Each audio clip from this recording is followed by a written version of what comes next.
robot. Le but de l'expérience, c'est de mettre le poussin dans une cage transparente et de voir si le robot, qui normalement fonctionne au hasard dans toutes les directions, va avoir une trajectoire complètement perturbée, soit vers la cage, soit à l'opposé.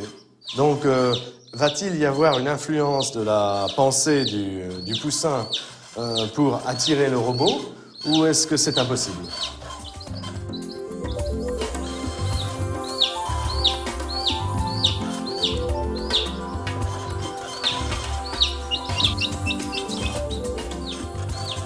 Pour chaque expérience, la trajectoire du robot s'inscrit sur une feuille témoin.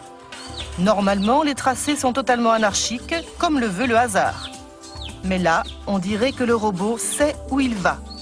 Pendant 20 minutes, il s'approche doucement mais sûrement de la cage, comme s'il répondait aux appels désespérés du poussin. Apparemment, la volonté du petit oiseau a brisé la loi du hasard.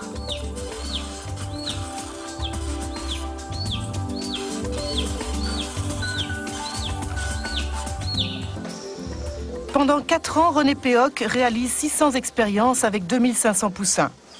17 ans plus tard, il a conservé les tracés comme autant de pièces à conviction. Pour lui, ils sont la preuve que l'esprit a une influence sur la matière, même si actuellement aucune loi physique ne permet de l'expliquer. On a obtenu de très nombreux tracés, dont certains tout à fait impressionnants, comme celui-ci, vous voyez, où le robot est parti du centre et aller directement dans le coin où se trouvait la cage du poussin. Donc des tracés de ce genre, on en a en pagaille.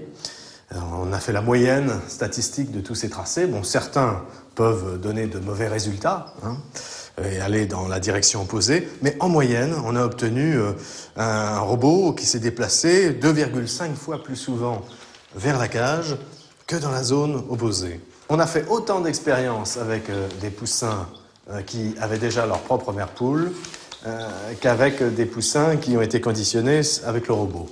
Dans ces cas-là, lorsque le poussin a sa propre mère poule naturelle, il n'est pas intéressé par le robot, et le robot se déplace conformément au hasard dans toutes les directions. Donc c'est bien le conditionnement opéré sur le poussin qui est responsable de la différence de trajectoire du robot. Alors en fait, pour l'instant, on ne sait pas expliquer le phénomène. Non, c'est difficile de donner l'explication exacte. Bon, on peut émettre des hypothèses, mais à l'heure actuelle, il faut surtout déjà constater que le phénomène existe bien. Bon, parce qu'il y a des physiciens qui, quelquefois, s'amusent à critiquer, mais en fait, il y a aussi dans la physique fondamentale des phénomènes invisibles, immatériels, comme les lois physiques, les forces, l'énergie, le temps, les dimensions d'espace. Tout ça, c'est de l'invisible, de l'immatériel, et on ne sait pas ce que c'est à la base. Bien là, la pensée, c'est le même type de phénomène. On ne la constate que par ses effets sur la matière, mais c'est invisible et immatériel. Et on s'aperçoit que l'homme ou l'animal peut interférer, peut biaiser les règles du hasard, de façon à ce que ce hasard lui soit favorable, dans le sens qu'il désire. Est-ce qu'il est difficile en France de choisir un tel thème comme sujet de doctorat ? C'est assez difficile, effectivement, parce que d'abord, on compromet sérieusement sa carrière. Ah non. Oui.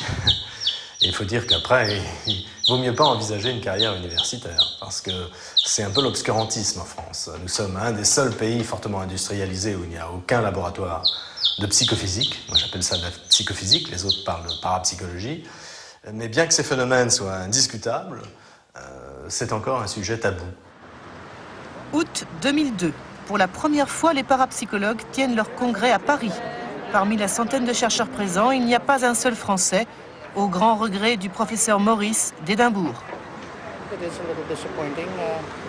C'est vrai que c'est décevant.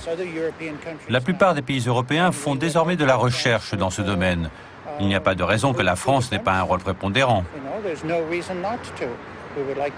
Nous aimerions être inspirés par les travaux et l'enthousiasme des chercheurs français. C'est très important.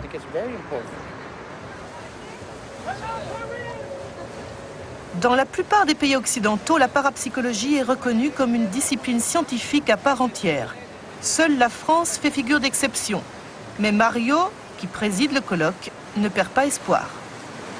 Ce qu'il faut, c'est d'enlever le stigma qui existe sur l'étude de ce phénomène pour qu'il y ait des chercheurs qui ont le courage de sortir un petit peu de leur là où ils sont cachés, parce qu'il y a beaucoup de gens qui sont sérieusement intéressés mais qui n'osent pas. Si ce stigma est enlevé, je pense qu'il y a beaucoup plus de choses qui peuvent se passer. Là, il y a du travail à faire.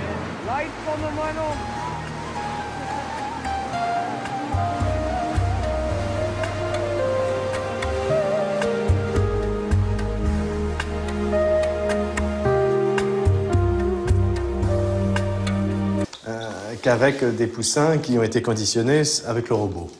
Dans ces cas-là, lorsque le poussin a sa propre mère poule naturelle, il n'est pas intéressé par le robot, et le robot se déplace conformément au hasard dans toutes les directions. Donc c'est bien le conditionnement opéré sur le poussin qui est responsable de la différence de trajectoire du robot. Alors en fait, pour l'instant, on ne sait pas expliquer le phénomène.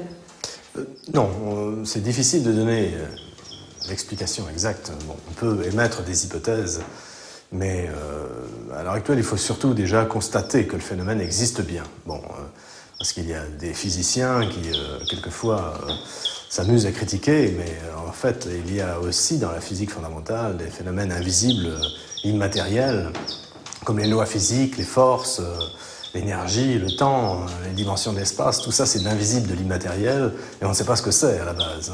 Bien là, la pensée, c'est le même type de phénomène. On ne la constate que par ses effets sur la matière, mais c'est invisible et immatériel. Et on s'aperçoit que l'homme ou l'animal peut interférer, peut biaiser les règles du hasard, de façon à ce que ce hasard lui soit favorable, dans le sens qu'il désire. Est-ce qu'il est difficile en France de choisir un tel thème comme sujet de doctorat? C'est assez difficile, effectivement, parce que d'abord, on compromet sérieusement sa carrière. Alors? Oui. Et il faut dire qu'après, il vaut mieux pas envisager une carrière universitaire, parce que c'est un peu l'obscurantisme en France. Nous sommes un des seuls pays fortement industrialisés où il n'y a aucun laboratoire de psychophysique. Moi, j'appelle ça de la psychophysique, les autres parlent de parapsychologie. Mais bien que ces phénomènes soient indiscutables, c'est encore un sujet tabou. Août 2002. Pour la première fois, les parapsychologues tiennent leur congrès à Paris. Parmi la centaine de chercheurs présents, il n'y a pas un seul Français, au grand regret du professeur Maurice d'Édimbourg. C'est vrai que c'est décevant. La plupart des pays européens font désormais de la recherche dans ce domaine. Il n'y a pas de raison que la France n'ait pas un rôle prépondérant. Nous aimerions être inspirés par les travaux et l'enthousiasme des chercheurs français. C'est très important.